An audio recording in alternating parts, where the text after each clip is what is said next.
It is all too common that we as CIs come over to a rolling cart or to answer a student's questions, and the rolling cart looks something like this. What is wrong with this picture? Obviously, if you're thinking back to your pre-appointment, your post-appointment PE, we always are supposed to distinguish a clean side versus a dirty. And what we're looking at right now is cross-contamination to the core. So let's have a little refresher.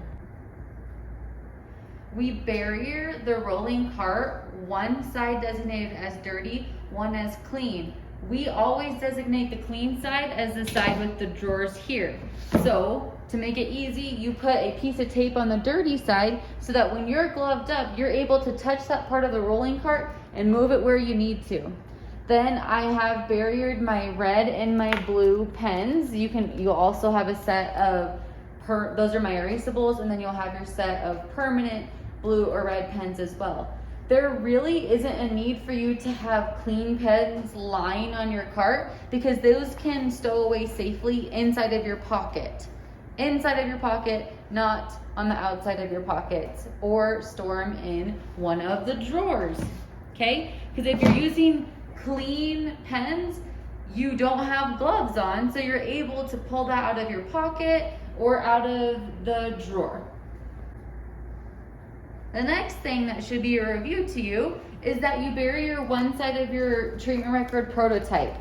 The side that has the barrier on it is considered the dirty side. So I'm not going to, this side would be considered clean, so I'm not going to lay the clean part on the dirty side. I would lay it like this. This is sometimes hard for you to understand because the top is dirty, but the bottom is clean, okay? So let me show you how this works, and maybe this will make a little bit more sense.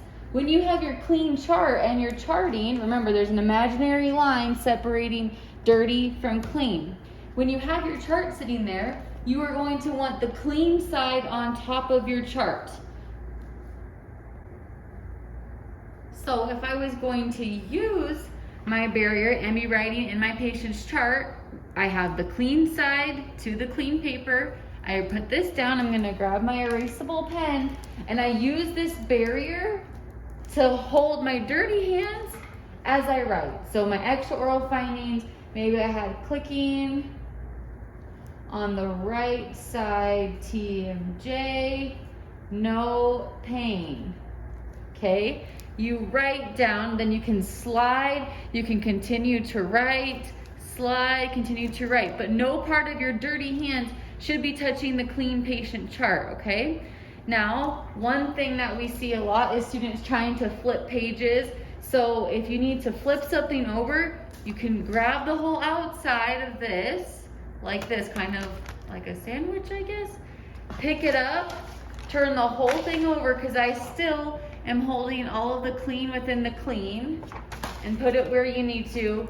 Continue to write where you would need to, okay?